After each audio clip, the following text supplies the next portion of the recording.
10 సంవత్సరాల అధికారంలో ఉండి బీసీలకు సంబంధించి ఎన్నడూ కూడా ప్రశ్న ఊసెత్తని వాళ్ళు రాజ్యాంగబద్ధంగా బలైన వర్గాలకు అవకాశం ఉండి రాజకీయ అధికారం ఉన్నప్పుడు న్యాయం చేయనోళ్ళు సంస్థాగతంగా బలైన వర్గాలకు అవకాశం ఇయ్యనోళ్ళు సామెతగా దయ్యాలు వేదాలు వల్లించినట్టు ఇలా వేదికలు పెట్టి బలహీన వర్గాల గురించి మాట్లాడుతుంటే ఒకవైపు ఆశ్చర్యం అవుతా ఉంది, మరొక వైపు బలహీన వర్గాల గొంతెత్తుకున్నందుకు అభినందనలు కూడా చెప్తాను. అట్లీస్ట్ ఆఖరికి అధికారం దిగినాకనన్నా మత్తు దిగితే మస్తుగా యాదికొస్తాయి అన్నట్టుగా ఆ అధికారం దిగినాక బీసీలు యాదికొస్తా ఉన్నారు. వాళ్లకు ముఖ్యంగా సోదరి కవిత గారికి అభినందనలు. మీ పార్టీల ప్రభుత్వాన్ని అడిగే ముందు తెలంగాణ రాష్ట్ర సమితి ఎలియాస్ భారతీయ రాష్ట్ర సమితి మీ పార్టీలో ఉన్నటువంటి అధ్యక్ష పదవిని, కార్యనిర్వాహక అధ్యక్ష పదవిని, శాసనసభ పక్ష నాయకుడిని 3 పదవులల్లా ఒకటి ఉంచుకొని ఒకటి బీసీలకు, ఒకటి ఎస్సీలకు, ఉపసభానాయకత్వం ఒకటి మైనారిటీలకు ఇలా అవకాశం ఇచ్చి మీ నిబద్ధతను చాటుకొని ప్రభుత్వాన్ని ప్రశ్నించే అవకాశాన్ని తీసుకోమని కోరుతా ఉన్నా. సంస్థాగతంగా బలైన వర్గాలకు అవకాశం ఇయ్యరు. ప్రభుత్వం అధికారంలో ఉన్నప్పుడు బలైన వర్గాలకు మరి ఉప ముఖ్యమంత్రి పదవి ఇవ్వలే. ఉన్నటువంటి ఈటెల రాజేందర్ గారిని నేను కూడా హక్కుదారినంటే మెడలు పెట్టి గెంటేసినటువంటి పరిస్థితి, అవమానపరిచి వేధించినటువంటి పరిస్థితి బలైన వర్గాలకు తెలుసు. రాజకీయంగా బలహీన వర్గాలకు సంబంధించి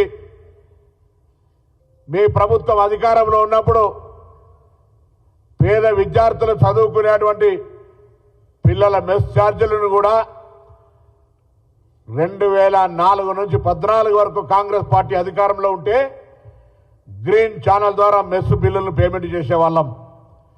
2014లో మీరు అధికారంలోకి వచ్చి 2023 డిసెంబర్ దాకా 4 ఏళ్ల బకాయిలు పెట్టడం వల్ల నాణ్యత లోపించి విద్యార్థులకు ఇబ్బందులు కలిగినాయి. మళ్ళీ ప్రభుత్వాన్ని మేము కోరడమే కాదు, ప్రభుత్వం మెస్ ఛార్జీలను పెంచుతూనే మెస్ ఛార్జీలందరికీ కూడా ఆన్ టైం పేమెంట్లో చేయాలనేటువంటి నిర్ణయం తీసుకోవడం జరిగింది. అంతేకాదు ఇలా రాజకీయంగా కూడా మా దగ్గర ముఖ్యమంత్రి గారు ఒక వర్గం నుంచుంటే పార్టీ అధ్యక్ష పదవి ఒక వర్గం దగ్గర, మా పార్టీలో బలహీన వర్గాలకు ఏదైనా అన్యాయం అయితే అంతర్గతంగా ప్రజాస్వామికంగా మేము గొంతెత్తగలుగుతాం. మీ పార్టీలో స్వేచ్ఛ ఉందా? మీ పార్టీలో ఇలా మీ నాయకత్వంలో పోరాటం జరుగుతూ ఉన్నది. మీరు ముసలి కన్నీరు కార్చడానికి ఉదయం 11 గంటల కంటే నేను కరీంనగర్ నుంచి వస్తూ టీవీలో చూస్తూ ఉంటుంటే 12:30 తర్వాత వచ్చి జనం లేక మీ కళాకారుడు పాటలు పాడని అనే పేరు పాపం సపాటు కొట్టూరి అని బతిమలాడుతూ ఉన్నాడు పాపం. సంతోషం ఏదేమైనా మీరు ఇలా బీసీల గురించి మాట్లాడుతున్నారంటే, బీసీలు జ్ఞాపకం వచ్చారంటేనే బీసీల శక్తి, బీసీల ఆత్మ గౌరవం ఏ విధంగా సురుకదలిగిందో మీకు అర్థమవుతా ఉంది.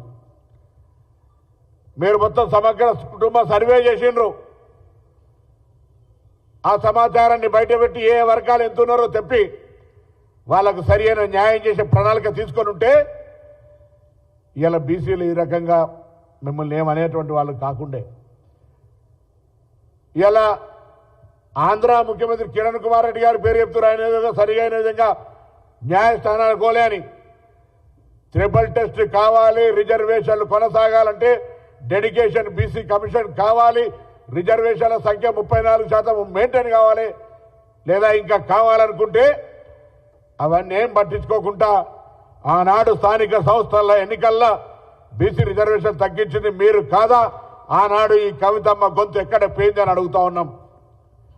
తెలంగాణ ఉద్యమకారులు జయశంకర్ గారు కావచ్చు, కొండా లక్ష్మణ్ బాపూజీ గారు కావచ్చు, దేశిని మల్లయ్య గారు కావచ్చు, ఆల నరేంద్ర గారు కావచ్చు, అనేక మంది అంతెందుకు ఇప్పటికీ బతికున్నటువంటి శ్రీకాంతాచారి తల్లి శంకరమ్మకు ఏ గౌరవం ఇచ్చినారో ఈ సమాజం గమనిస్తలేదా?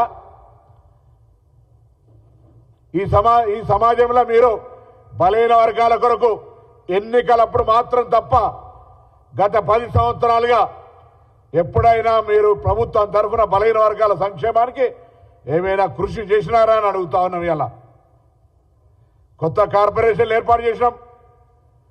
ప్రతి కార్పొరేషన్కి 50 కోట్ల నిధులు ఇచ్చినాం. కార్పొరేషన్ల ద్వారా బీసీలకు న్యాయం చేయడానికి ప్రణాళిక సిద్ధం చేసుకొని గతంలో 1 కోటి వారాలు ఆదరణ లాంటి పథకాలకు పేరు అడుగుతూ ఒక మంచి నామధేయం పెట్టి బీసీలకు న్యాయం జరగాలని మా రాహుల్ గాంధీ గారి న్యాయ స్కీమ్ లాగా పేదలకు బలహీన వర్గాలు న్యాయం జరగాలని ఒక ఆలోచన చేస్తూ శాఖాపరంగా నిర్ణయాలు తీసుకుంటా ఉన్నాం. శాసనసభలో అంబేద్కర్ గారి విగ్రహం పెడితే పార్లమెంట్లో కూడా పెట్టిరు, ఇక్కడ కూడా పెట్టిరు, మెడల్ వంచి తెచ్చినామంటారు. కొత్తగా మళ్ళీ ఇప్పుడు డెఫినెట్లీ మా బాధ్యత. మేము ఇవాళ ప్రజాభవన్కు మీరు కట్టుకుంటే మీరు కనీసం పేరు పెట్టే ధైర్యంలే మేము దాన్ని ఇలా జ్యోతిబా పూలే భవన్గా మార్చుకున్నాం. ఇలా సావిత్రిబాయి పూలే బలహీన వర్గాల ఆశాజ్యోతి, మహిళల ఆశాజ్యోతి, వారి జయంతిని ఇలా మహిళా టీచర్ల జయంతి దినోత్సవంగా జరుపుకున్నాం. ఒకటెందుకు రెండెందుకు అనేక రకాల కార్యక్రమాలు అసలు స్వతంత్రం వచ్చినప్పటి నుంచి బలహీన వర్గాలకు ఏదైనా న్యాయం జరిగిందంటే దేశవ్యాప్తంగా ఆనాడు భారతీయ జనతా పార్టీ మేము మండల కమిషన్ తీసుకొస్తే కమండలం పేరు మీద లేదా స్థానిక సంస్థల రిజర్వేషన్లకు సంబంధించి సొసైటీలను ఏర్పాటు చేసి గీతా కార్మిక, నేత, రజక, మత్స్యకార అనేకమైనటువంటి కులాలకు సంబంధించినటువంటి సహకార సంఘాలు ఏర్పాటు చేసి ఈ విధంగా ప్రభుత్వం తీసుకుంటే మీరు 10 సంవత్సరాలుగా ప్రత్యేక తెలంగాణ ఏర్పడ్డ తర్వాత ప్రభుత్వ పరంగా బలహీన వర్గాలకు చేసింది ఏంది అని అడుగుతా ఉన్నాం. రాజకీయంగా మీరు ఇచ్చిన అవకాశం ఏంది? డెఫినెట్లీ మా కాంగ్రెస్ పార్టీ తరఫున ఇవాళ కుల సర్వే జరుగుతూ ఉంది. దాని అంతా కూడా పబ్లిక్ డొమైన్లో పెట్టి నిపుణులతో చర్చ చేసి దానికి సంబంధించిన విధంగా ప్రణాళికలు తయారు చేస్తాం. అంతేకాదు రాజకీయంగా బలహీన వర్గాలకు సంబంధించి అనేక రకాల అవకాశాలు ఇచ్చి ఆనాడు కామారెడ్డి డిక్లరేషన్ చైర్మన్గా ప్రదేశ్ కాంగ్రెస్ మేనిఫెస్టో కమిటీ ఇచ్చినటువంటి దాని ప్రకారంగా మరి కార్యక్రమాల్ని ఒక్కొక్కటిగా అమలు చేసుకుంటూ పోతా ఉన్నాం. తప్పకుండా రాబోయే కాలంలో ఒకవేళ చట్టపరంగా ఏదైనా ఇబ్బంది అయితే కేంద్ర ప్రభుత్వంతో కొట్లాడదాం రండి.